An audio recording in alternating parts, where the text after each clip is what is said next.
Today is the 24th. Oh, thank you. What is it? 24th. Okay.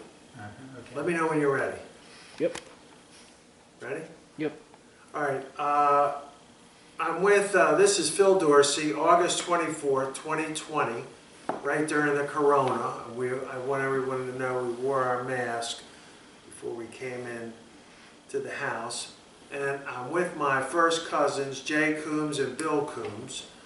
And I'm looking forward to having this fantastic conversation about the Dorsey family. And we've done some history during the corona. And Jay has been sort of the family historian for many, many years. And it's fascinating to see all the research that he's done. But I'm going to let him go ahead, and he has some introductory remarks. Okay. Jay? First off, I started doing this in the 1970s, and everyone heard my effort or saw my effort as being under genealogy.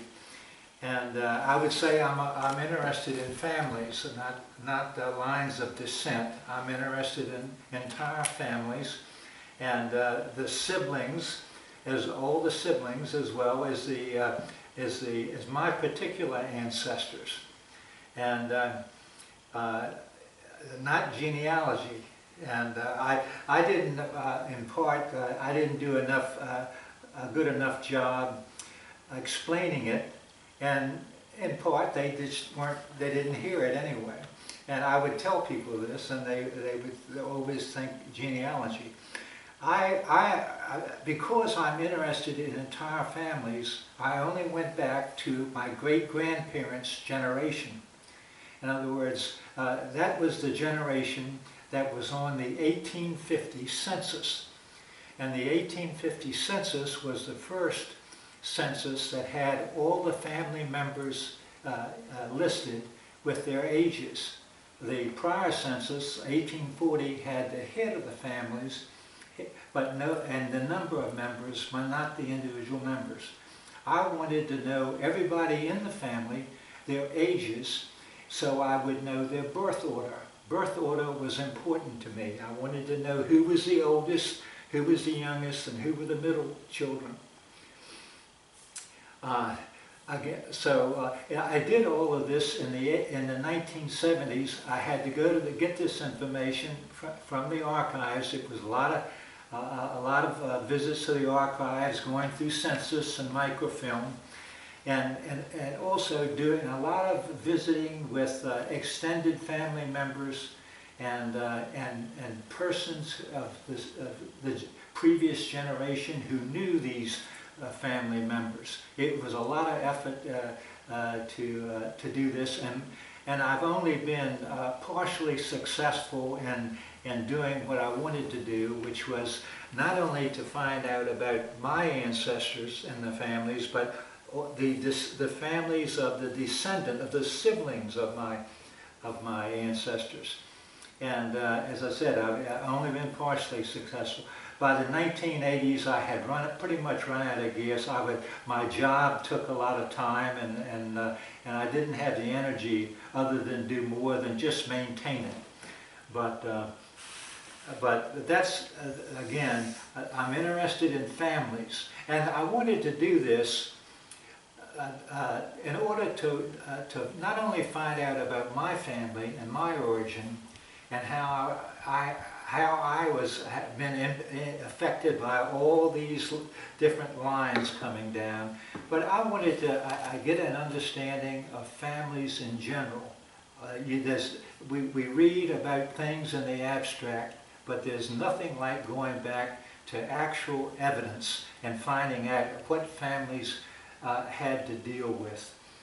For example, death was so common, you know, in families in all families of previous generations, and which I'll get to. There isn't a family that didn't have a family member, a youngster die, or one or more For example, a great-grandfather of mine who lived right down the road on the Coombs side had 3 children die in 1 month, and 3 young children from typhoid. And we can only imagine the shock that having to deal with something like that. You need strong faith in order to deal with it. What I'll do is I'll go a little bit on each family member. I'll start with the Dorseys and the Bryants, and go down to through the Philip Henry and their family, and then I'll go to the Turners and the Maddoxes, and go down to their family, and give you some information about each one. Starting with the Dorseys, again, Walter Dorsey, 1795 to 1834. His wife, Anne Sedgwick Ireland,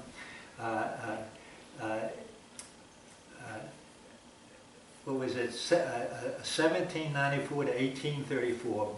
Both died, I have their deaths in 1834, which meant that the oldest child, Barbara Broom, or Susan, was only 14, and there were 8 children.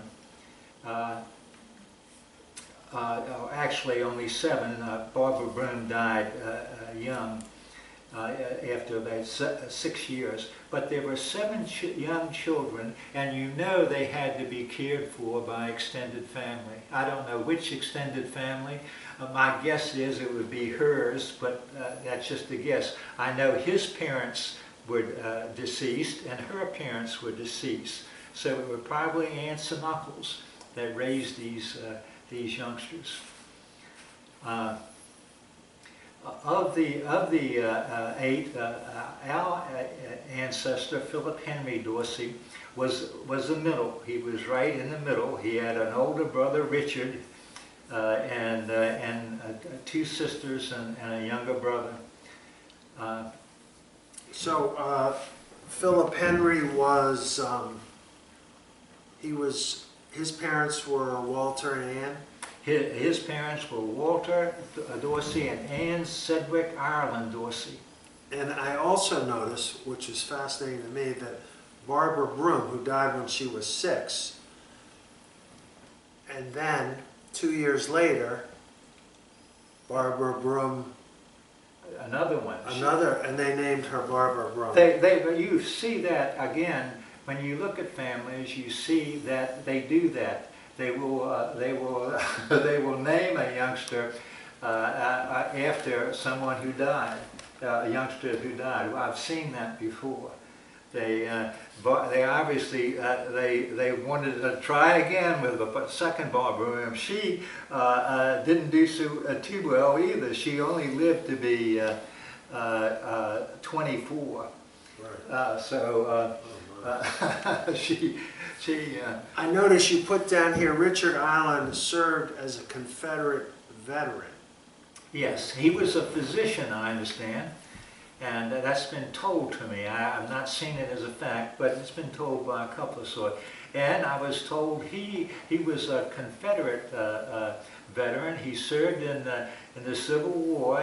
He was a physician on, I understand, I was told, the Merrimack, the ironclad, who fought with the Monitor. You might remember Monitor Merrimack. He was a physician on the Merrimack, and he also did not live. I had him dying in 1869, which is, again, he was a young man. He is one of the 3. Chris gave me George Washington Bryant. I thought he was a Civil War veteran, Confederate, but I wasn't sure. But he told me he was. And of course the other one was where is that? Monroe Terminal, Duncan. yeah. Duncan. Now, So there were three. Chris told me this morning that you and him had a conversation about George Washington Bryant, and that you had found something that he had been caught as a rebel spy, and then he was sent to like Fort McHenry prison. I see. I didn't know that. You must have found that out. Mm-hmm. Because I did not know that. I didn't Oh. even know for sure that he was a Civil War veteran. I was pretty sure because I read something that indicated that he was a Civil War, but I didn't know it for a fact. I thought he was, but I know for a fact that Richard Ireland and Duncan. I've seen great grandfather Duncan's Civil War sword, cavalry sword, and. Now, next question. Philip Dorsey, that was died in 1899. He was the sheriff. He was the sheriff. He's also, I believe, was a commissioner for one term. I could be wrong on that. And he might have been He might have been a clerk of the court or something like that. He had some minor offices. Tell me about his travels, from what you understand. Well, just that he went to the gold rush, which most of us know, and that he was shipwrecked. I didn't know he was shipwrecked until the County Times had the article on it around Cape Horn, and they thought he had been killed, but he survived it. And what strikes me most about his experience with the gold rush is that he had sense enough to come home. I think that you could get caught out there and all that stuff, but he obviously. I'm sure it was instant money back then. Yeah. He went out there and he probably saw that it wasn't much of a future, and he obviously came home and made a life for himself in St. Mary's. Some of those towns. He met her. They weren't young. Annie Bryant. He married. I don't have the date of his marriage. I'm sure that I probably have it somewhere, but just don't have it. But his first child, my grandfather and your great grandfather, was born in 1866, which would make him 39 when he was born. So they married, obviously, she was 30, I believe, around 30, and he was, so they married late. That happens, it happened with, Grandma was 30, and Grandpa Dorsey was, 32, I believe, when they married. But they married late, fairly late. He was 39, he was 49 when his youngest daughter was born, Amy Ruth. And Tell me the story about Richard Luke. Richard Luke was struck by lightning, as we all know, and he died struck by lightning on the 29th of August, 1895. And his mother, I heard that she witnessed it, but it could have been. But in any case, she died the next day. And the story is that, again, the family story is she tried to keep her feelings inside and be stalwart and just... Annie. Yes, Annie died yes, the next right, day. right. I mean, Annie, I'm pointing the wrong person. And... How did you find out about this, about Annie? But about Richard Luke, by the way, he also lost, even before that, he was a hard luck guy. He lost an arm in a hunting accident. So Luke was a hard luck guy, a family guy. He was like 21 or something. Yes, he He was. didn't live very long. No, he didn't. 1920. And she was a governess. I talked to a Wallace woman back again in the 70s. I forget her name. She lived up in Morganton. And she had some diaries and stuff that Anne Bryant had written, and but it didn't. I don't think it told me much. But anyway, she was a governess over at Mills Point, and over by Seven Gables, and obviously that's where he probably rode across to St. Mary's, and they met and they married.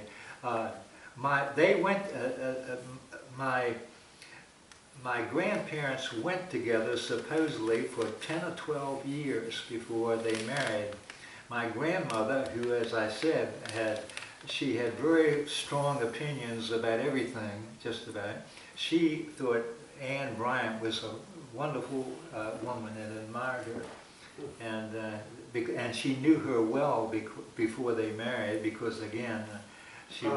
Question. Let me stop you here. Anne Bryant. Do you think? I know she was a governess, but did she come from Calvert over in the boat over? No, she came from Havre-de-Grace. Oh, Havre-de-Grace. See, and she, as I say, a governess. You didn't have, women didn't have many options. Obviously, it was equivalent of a school teacher, and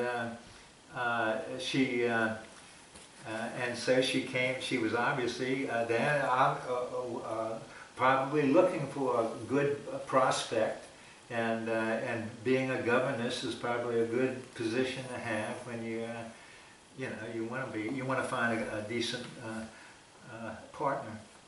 So the Bryant name comes from up in Harford County. Harford County, Joshua Bryant. The 1850 census has him as a foundry, operating a foundry, and having $20,000 in net worth. That was another thing that the 1850 census had. They had the amount of money.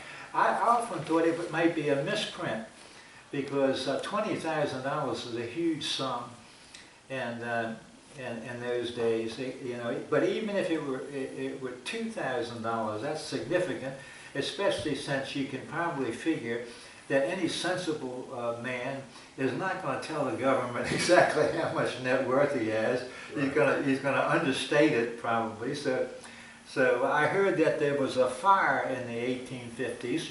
Your grandfather told me, my Uncle Phil told me that there was a fire in the 1850s where his family was destroyed. But the Bryants, Anne Bryant was one of 7, and all of them pretty much lived beyond childhood. I don't know. I assume Richarda did. I don't know when she died, but I found out somewhere she married a guy named Robinson, so she must have reached adulthood. Melissa Polk married young Perrin Dawkins, James Dawkins, which was the son of young Perrin Dawkins and Alethea Dorsey. But she died after about less than a year of marriage, and he married somebody else. But that, you see that again, families marrying, because again, families didn't get around much in those days, and you didn't meet a lot of people. So they would find prospects, marital prospects in family members. So I see here that Alethea Dorsey married young Perrin Dawkins, and Melissa Polk Bryant married young Perrin Dawkins and Alethea Dorsey's child, of one of their children, James, I believe it was their oldest child. She was much younger, so she married their oldest child. Question. James. Now, down at St. Andrews is the tombstone of Perrin Dawkins. And I'm not so sure if one of them doesn't say was a judge from Baltimore or something, old Perrin Dawkins. I'm not sure. Are you familiar? The Dawkins, Lethia, that was a very successful line. They had a lot of young Perrin Dawkins, I believe, had local offices. I think he was the judge of Orphans Court, and their children were, I think, fairly well educated. One of their children was Judge Walter Dawkins in Baltimore. He was a Supreme Court judge, which is, I think, as you know, they discontinued that office. It was equivalent to a circuit court. Oh, circuit court. It was like he was a county circuit court judge in Baltimore, and he was for about 20-some years. And Walter, I have a letter from Judge Dawkins, Walter Dawkins, to my mother. My mother invited him to her graduation at Notre Dame, and he wrote a real nice letter. He was the family really thought he was a very upstanding guy. He wrote her a real good letter saying he couldn't make it because he was going to be the speaker at another graduation on the same day. And but you know, he was thinking of her and all that. So he was I have a note when he died. He was a bachelor in Baltimore. He never married. And Walter Dawkins. Walter Ireland Dawkins. Walter Ireland Dawkins. And he had, I believe, a Chinaman or something who was a cook and took care of the home. Yeah. And he wrote a letter to my grandmother saying that, notifying her that Judge Dawkins had died and that how he was such a fine man and so forth. So they had Alethea and young Perrin Dawkins were... So this would have been your great-grandmother, Annie Bryant? She would have been my great-grandmother. I gave you a picture of her and of him last time. He's the guy with the long beard. And she's that picture of the woman I said is striking looking. And I think she is striking. Now the other thing I wanted to ask you was, so Annie's brother, George Washington, he was the Confederate veteran who Chris found was a rebel spy. And I did not know that. As I said, he's of that generation. He's the third. There might be more. There might be some in Philip Turner's line that, like Joshua. I don't know. I'll tell you a little bit about him later. Yeah. But there might be some that I don't know about. But I know of three. Well, let me try to focus on the one thing that you know a lot about, and that is your grandmother. Could you tell me the circumstances about how your grandmother came to live with you and how that all... Okay. How did that happen? Okay. Elizabeth Jordan Turner. They first of all, Walter Bryant, they married, and they were two oldest.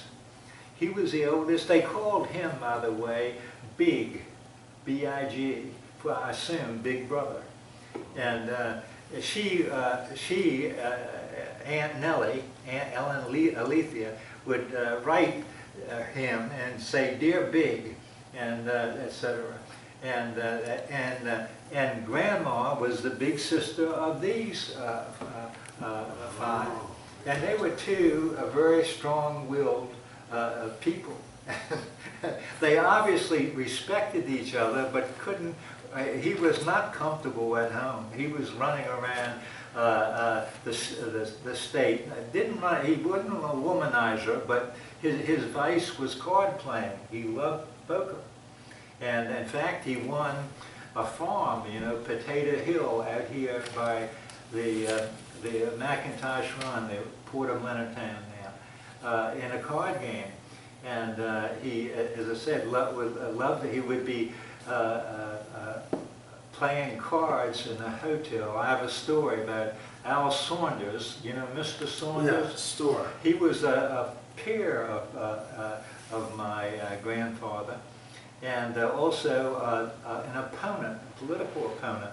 And if you ever want to find out the other side, the negative side of people, go to the opponents. And Mr. Saunders was very critical of. He would say that Grandpa Dorsey was, for example, they took a poll and he was voted one of the laziest men in St. Mary's County. And along with Fabian Goff, Ted Goff's father. I told Ted Goff once, he came over to visit Dad in the last month, and I said, Mr. Goff, I said, your father and my grandfather were voted the laziest men in St. Mary's County. And, you know, Ted Goff was kind of... He didn't strike me as being... Yeah, he didn't have a sense of humor much. No, but then he cracked a smile. He cracked a smile, laughed, and then he told me some stories about... But anyway... He was a good baseball player, too. Yes, he was. And as a matter of fact, my dad said that Great Uncle Phil could play baseball. I didn't know that, but he said my dad could play baseball, and he said that Great Uncle Phil could play ball pretty well when he was young. And but anyway, they lived in Leonardtown, and then around 1913, he picked them up and moved them down to Kilmarnock, Virginia, and craziness. I think they got in an argument and were anxious. It was right around the time that her father died. I think the family was just stirred up, and he supposedly, again, because of religion, but he never went to church at all, you know. Yeah. And he wasn't religious. And, He was a lawyer too. Yes, he was a lawyer, but he never practiced. I understand. Your grandfather, my Uncle Phil, told me that he didn't like practicing because it was too conflictual. But I think he just he was mainly in real estate farming, buying, and managing farms. And so anyway, they moved to Virginia in 1913, and then stayed down there for about 6 years, Kilmarnock, down in southern, the northern neck, and then they moved to Annapolis in 1919. And he wanted to run for Congress, I understand. He did run for Congress and lost. And he had held at least one term as a legislator in Annapolis. I just think one term. And he had also been, I believe, a county treasurer, if I'm not mistaken. Mr. Saunders told me that one Saturday, lots and lots of people came to town to pay their taxes. And Walter Dorsey, he said, was over in the hotel with Dr. Payne, who was a dentist, a good poker player too. And they couldn't get him out of the hotel to pay taxes. And Al Saunders had to go down with Drury and with Kennedy Abel or something, who was the clerk of the court, to take these people's taxes. They couldn't get Walter Dorsey out of this card game. And Maybe it was, now that's, maybe it was again, on Winning Street, huh? That's another advantage, by the way, of all these people up here coming down. When I would visit the descendants or people who knew them. I would find out all sorts of information that you do not hear within the family. Like my parents would never, my mother would never say this. tell me this, but other people would tell me this. And I would hear, again, you get a different perspective. For instance, everyone saw Great Uncle Phil as a family villain. And that's all I heard growing up was how villainous he was. And he was peculiar, and he couldn't get above his feelings, obviously. Yeah, but you know, that's how lots of people are. But a lot of people saw him and are very positive. Some of the people coming down over here from the 7th District, the McWilliamses and other people, had very positive views of Great Uncle Phil. Letty Marshall Dent, I saw. He was very influential as a school principal. She had a very positive view of him.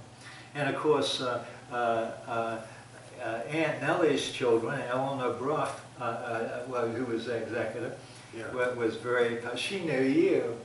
She told me you called her. I used to see her. I lived in the 1970s. I lived for about 4 years in Tacoma Park, only a few blocks from Eleanor Bruff and Johnny Bruff. I used to see them all the time. We got along very well. And she told me, she said, Phil Dorsey called her one time about buying a bay farm.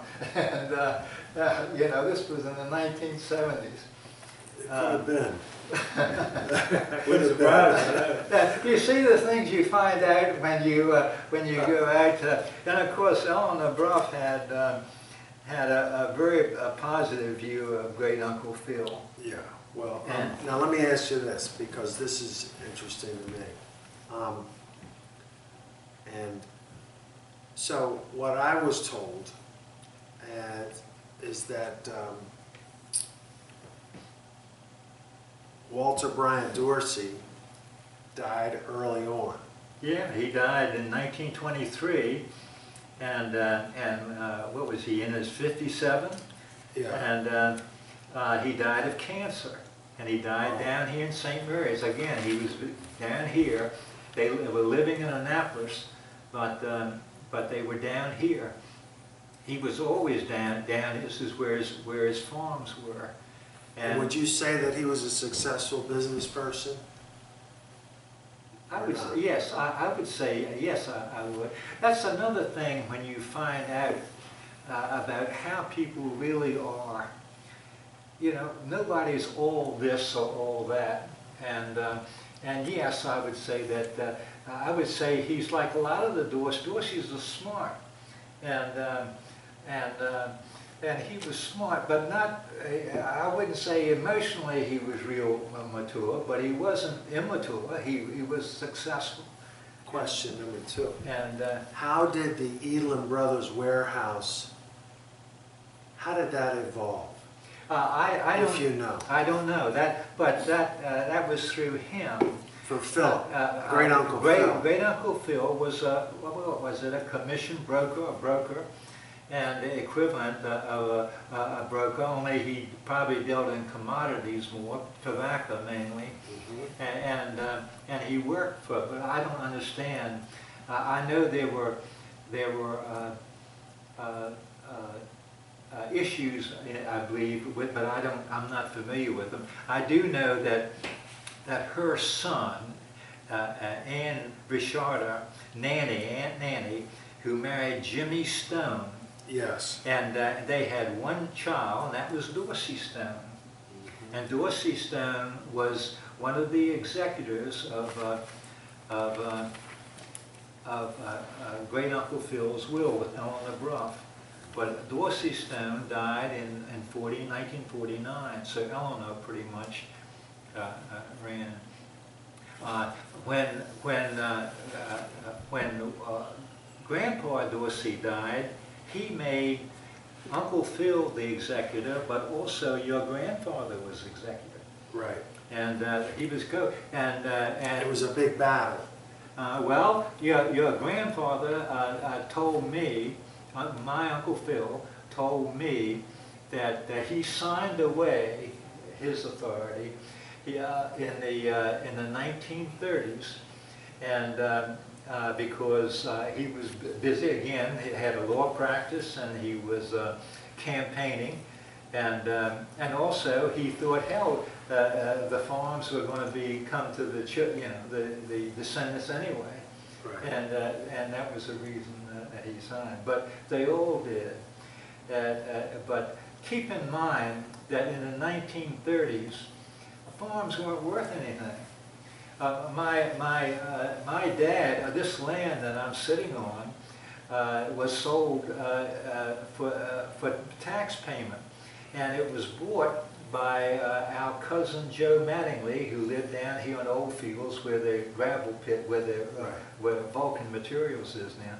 It was bought by him, and he told my dad, he was my dad's uncle by marriage, he said, I'll sell it back to you when you have the money. And my dad, a few years later, bought it back. But land was, again, lots of land was just let go. Right. And I mentioned renting the Potato Hill in a card game. People are impressed now, but it really wasn't that, land in the 1920s and 30s, and it was, it was not that valuable. My friend, but let me Yeah, interrupt sorry. you a moment about that. They also, though, received some money.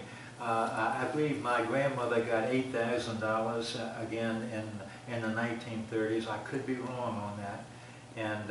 And also, I believe some of the others they got some money for some money changed hands. And she sued Uncle Phil in the early 40s and got it settled for, I think, $8,000. And he got the horse and the Bible. but he got a farm. Oh. Again, see, it was a settlement. He got a farm out on Route 450 going out of Annapolis, where the reservoir is. Oh, He got that farm somewhere along, so he did get something, but not, you're right, if you read the will, you know that it was an emotional will. As I said, this guy was a human being. He couldn't get above his feelings, but a lot of people can't. And you're an attorney, you know that, you deal with that all the time. And so it was a mean-spirited.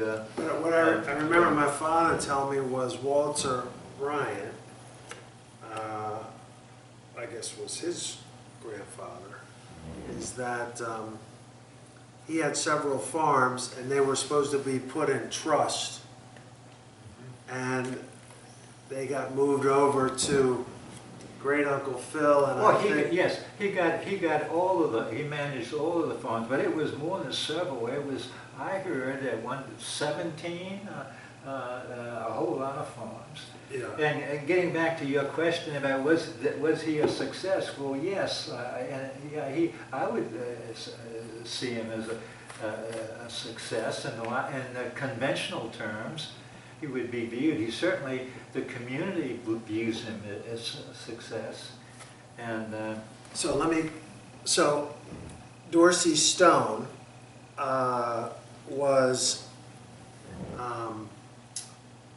her parents were, she married Jimmy Stone, I guess. she married Jimmy Stone. So my friend, whose wife is a Stone from Charles County, and he did a little research about the Stones.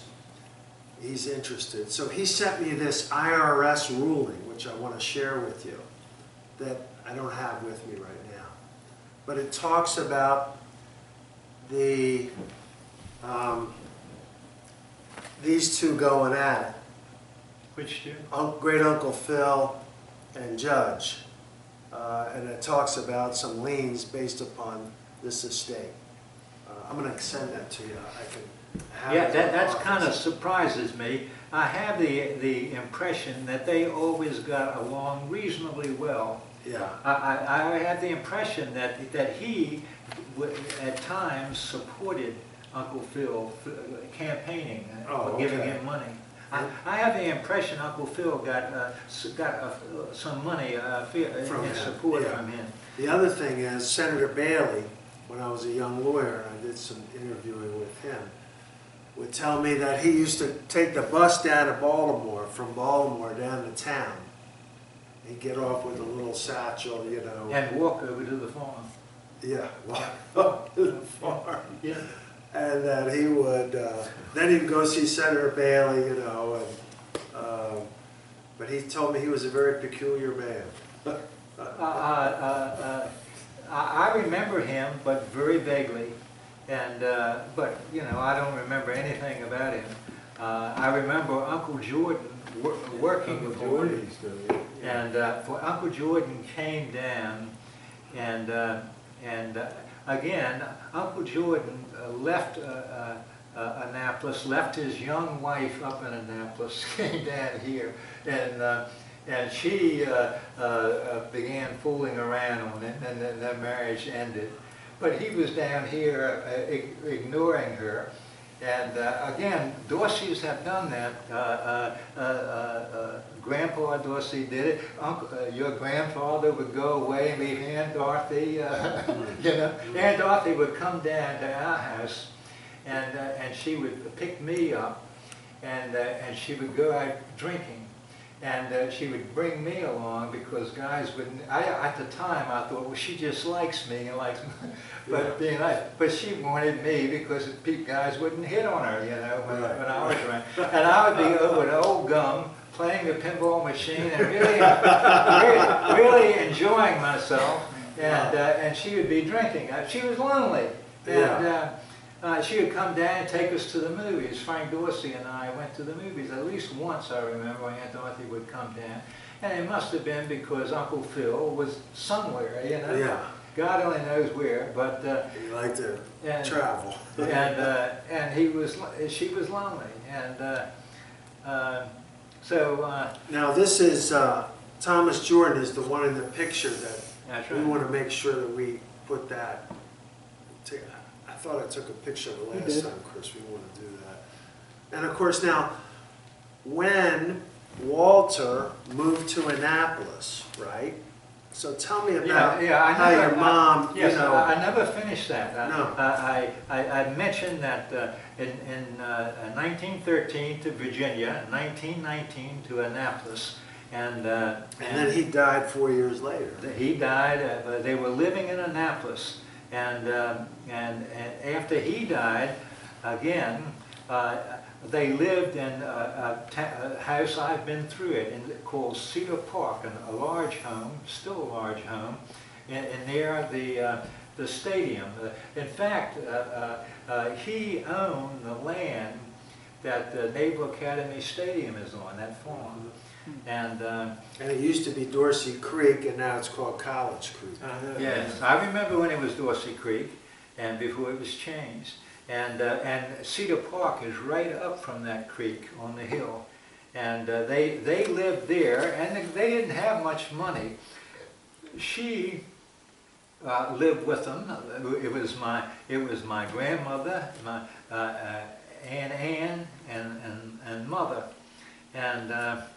and Jordan for a while, but then he married and left. But she was, in a large part, the supporter of the family. She worked as a newswoman. She's quite competent, and she worked as a reporter and editor for the Maryland Gazette or some newspaper in Annapolis. And she had been through high school and some college and also secretarial school, and she could write. She could write a nice letter. I read her letters, and so she was pretty much the source of income, and I'm sure he helped. That my grandmother would call him or tell him periodically, I believe, that they just needed a little money or some support or something. I think he helped out some. But it was very negative. Their general view of him was negative. They would say. You mean negative? You mean Lizzie and Annie's view? Lizzie and Annie's view of him was negative. Especially she was on particularly the negative side of the triangle, and she was very negative towards him. Probably again for a number of reasons. They thought. She was the oldest and probably was protective, and Also, That's interesting how you have the oldest and youngest. I never realized that. and so she's the one who sued him, and she sued him because Jordan, again in the late 30s, he came down here working for Uncle Phil. Keep in mind again that all this is going on in the late 30s when it was a terrible situation economically. That my dad said the late 1930s was worse than the middle 30s in terms of the economy. It was hard. Everybody, jobs were hard. So he came down to work for our great Uncle Phil. His marriage went to pieces, and he got a divorce. Uncle Phil sent him down to Florida to get a divorce from his wife Libby. Libby was seen as a great villain because she was running around, but the fact that he was ignoring it was just that he was an indifferent. But was TJ the son of? TJ was the son of Jordan and Libby. And Libby. Yes, the only son. He was born in 1929,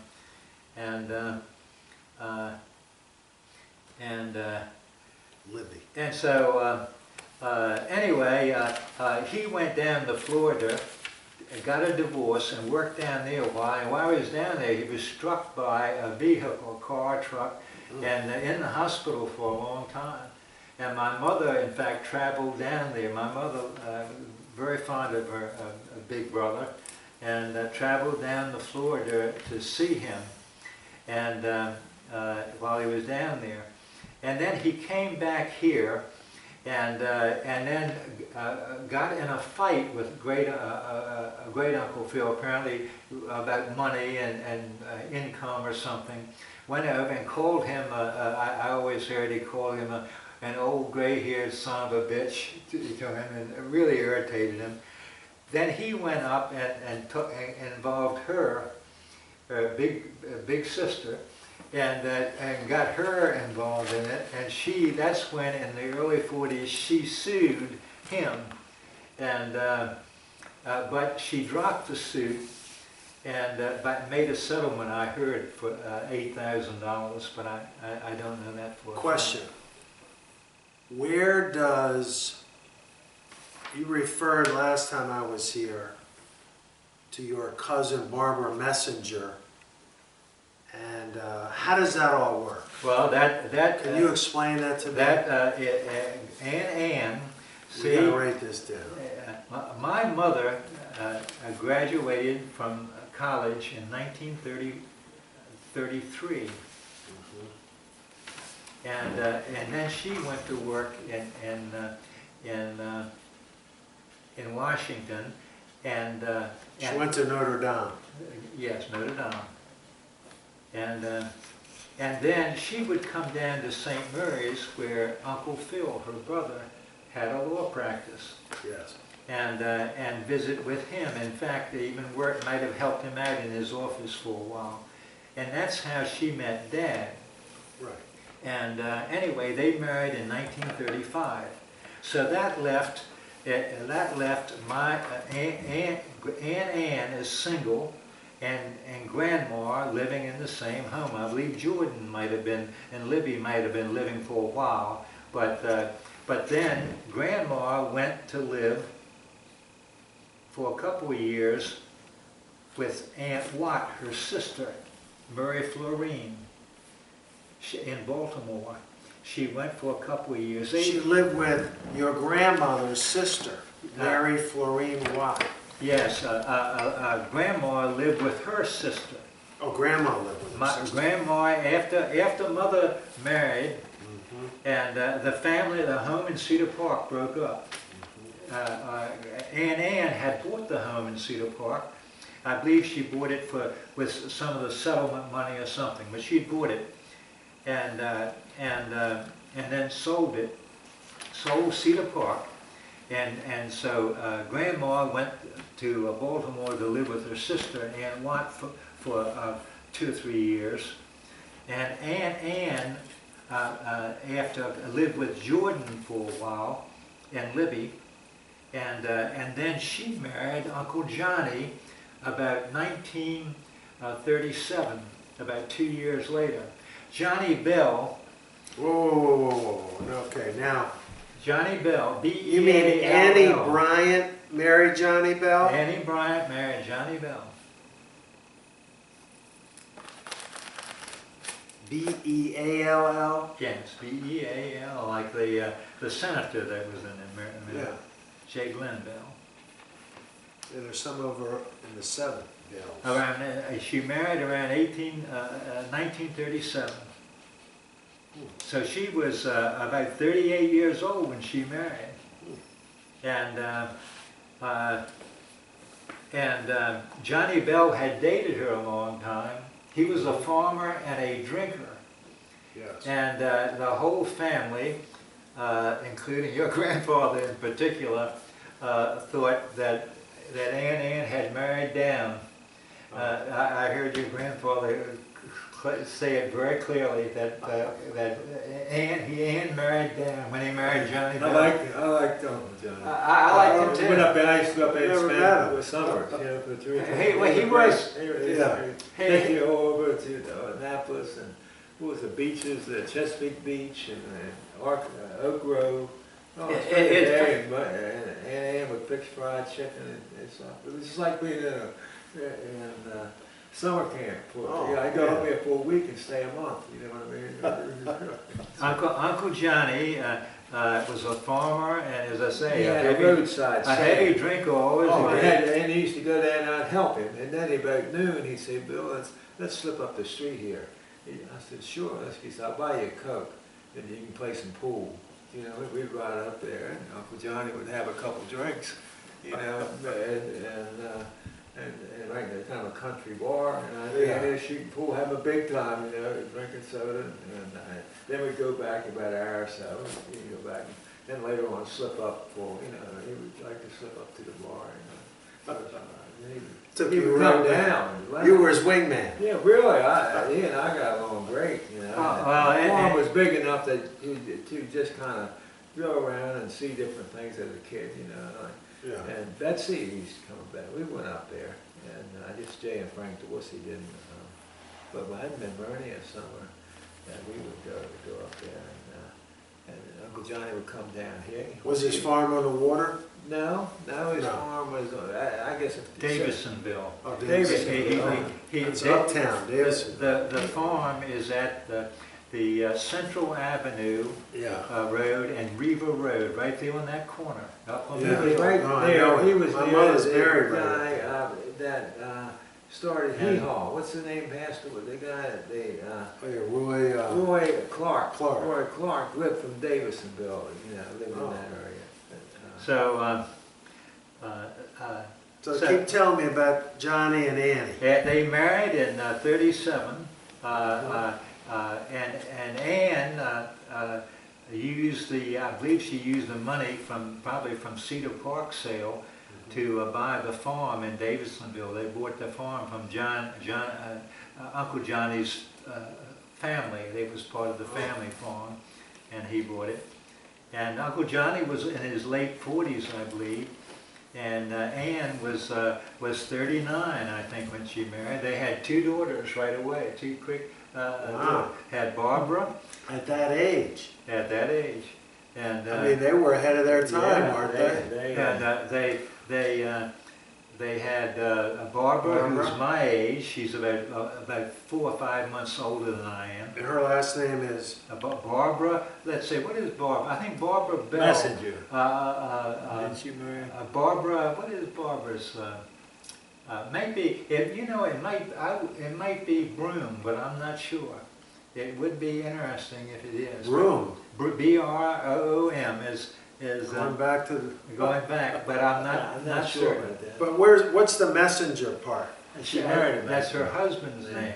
He was a lawyer, right? Lawyer in Prince George's County. I met him at, Donald Messenger was from Caroline County, where I was the director. I went to his mother's funeral. She lived down in Fedelsburg, a nearby town, and I met his mother, And So we gotta add these onto Annie's line.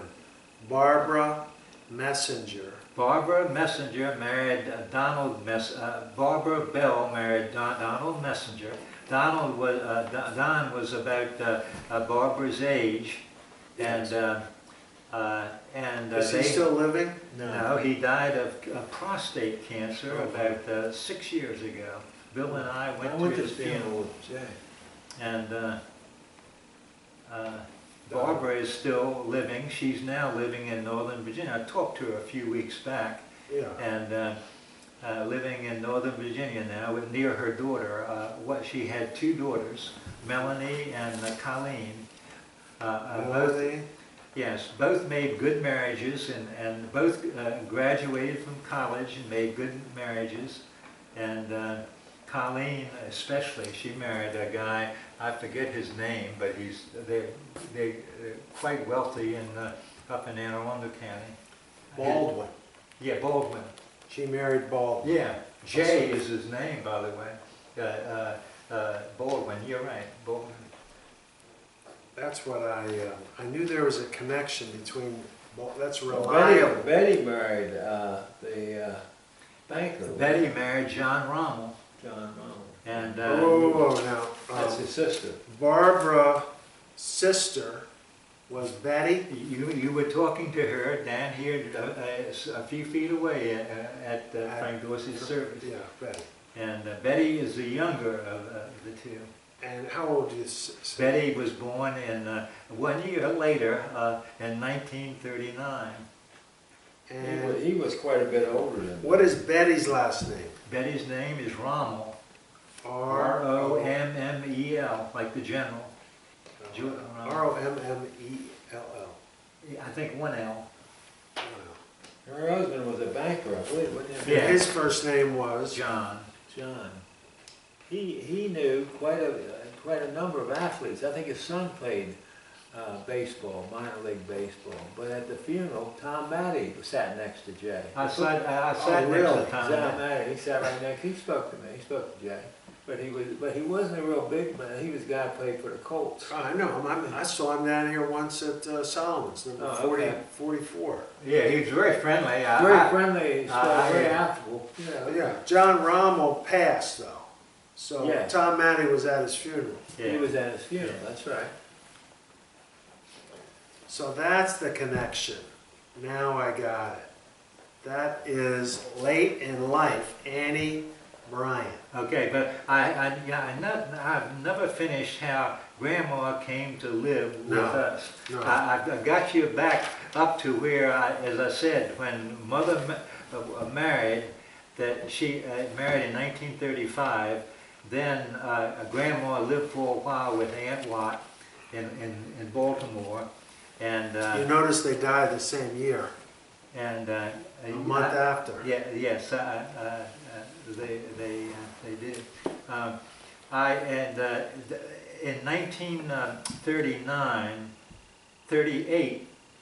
In 1938, Grandma came down. Mother and Dad married in 35.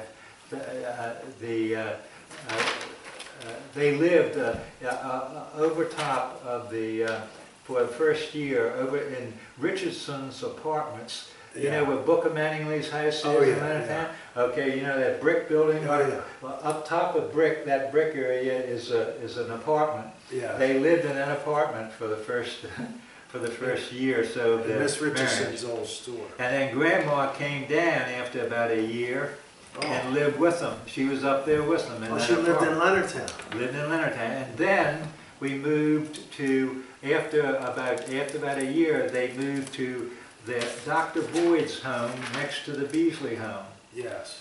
And they lived there for 2 or 3 years. That's where I was born, and Dr. Boyd's home.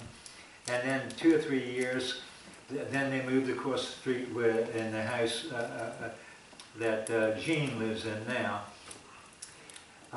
Grandma, in other words, she was there my entire life. In other words, she was present when I was born, Right. and wasn't present when maybe when Frank Dorsey was born, but soon after. So she lived with us for 15 years. So I would say it's fair to say that you had enough interaction that you were pretty positive that the pictures I showed you before were not Lizzie. Yes, that's right, not Lizzie. She was, as again, the picture that you have of her that I sent you, that it shows her, was We gotta check. a firm woman. You know, you can look at her and say the picture of that woman and the couple. She's not. No. She looks like a young. Yeah. My grandmother. Grandmother was deaf. Oh.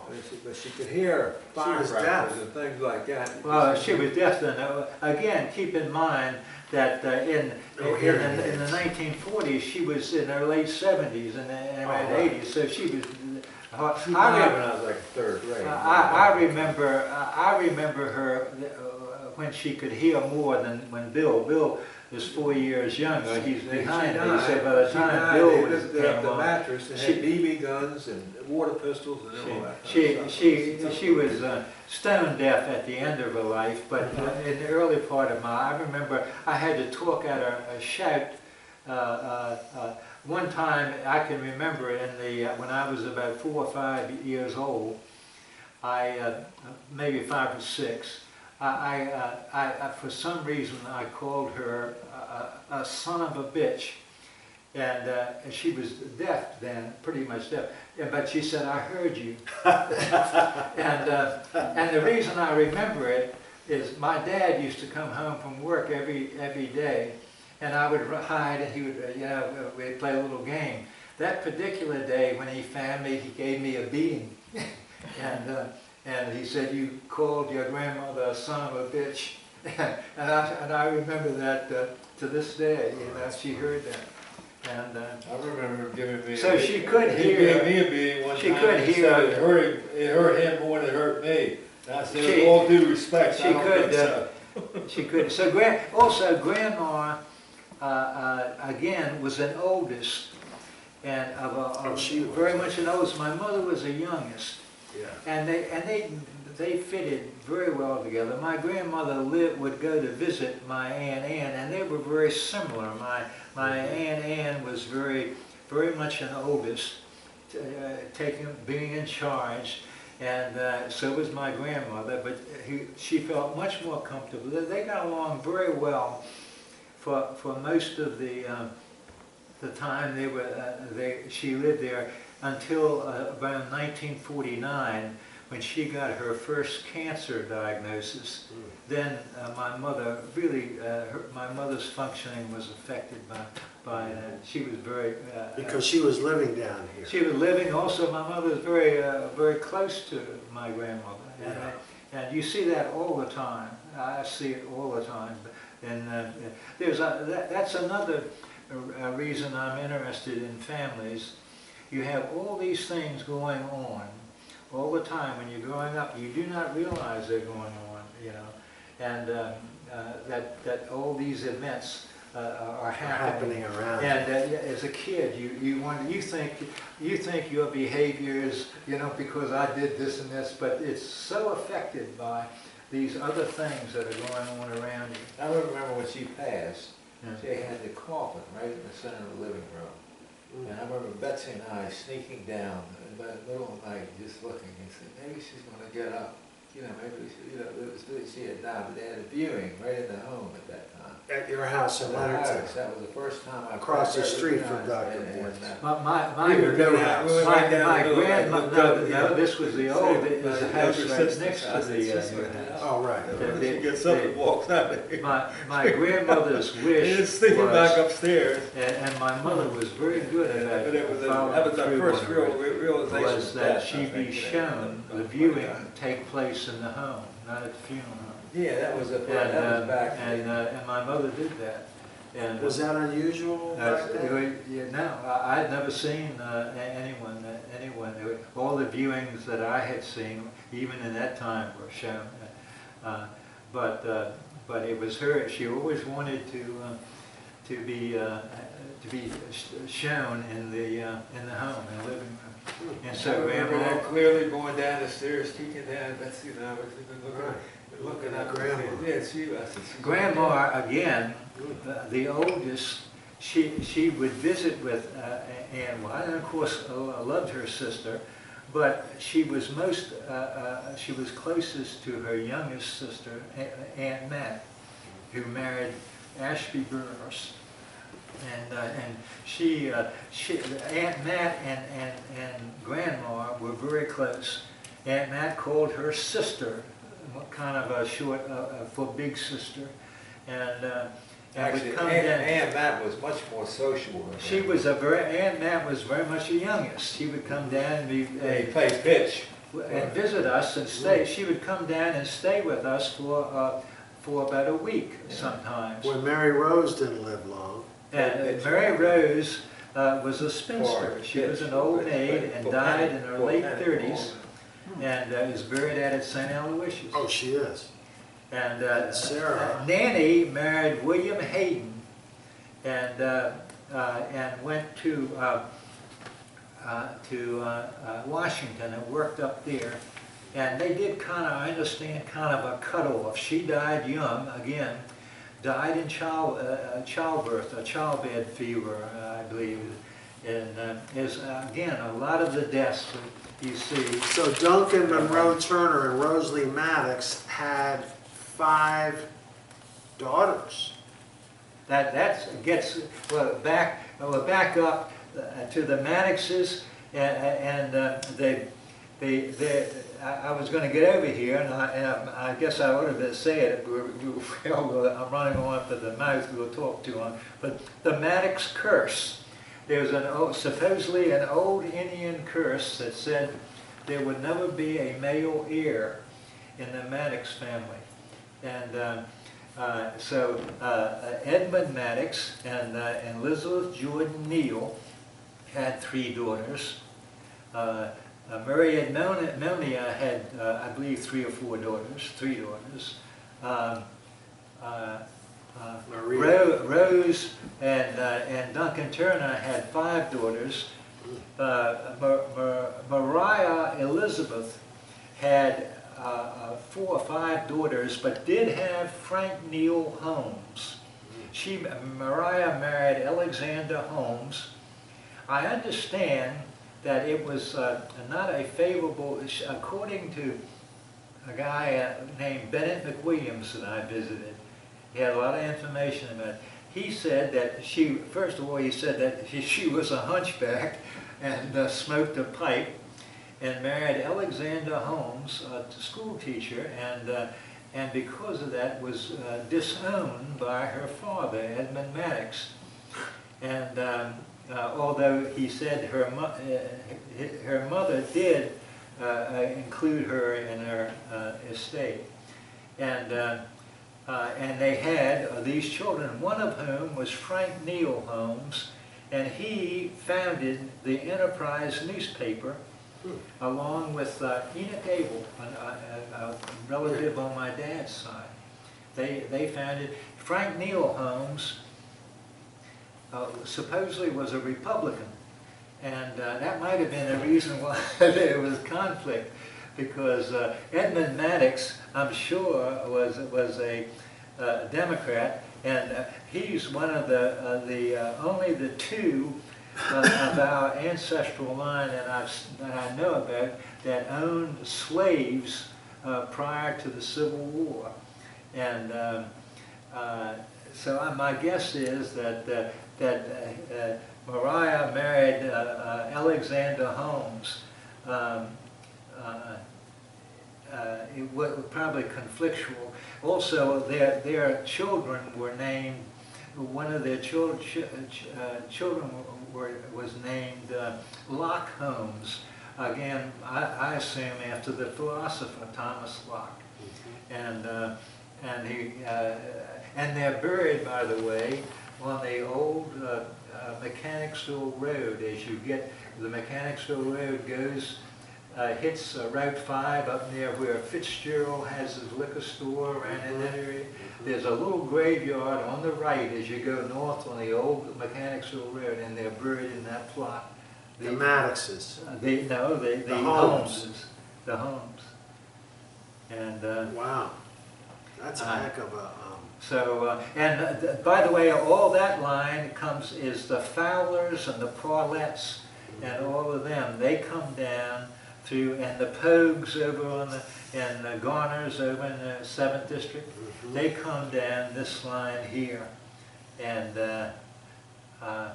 no, correction, the Garners and the Pogues, this line. These are the Fowlers and the Parlettes. is the Maddox line. Jean Love Parlett, whose mother, Louise Parlett, was a Fowler. And she was in my class at the academy, and she would always call me cousin. And I remember, because I didn't have a clue what she was doing. She'd always say Cousin Jay.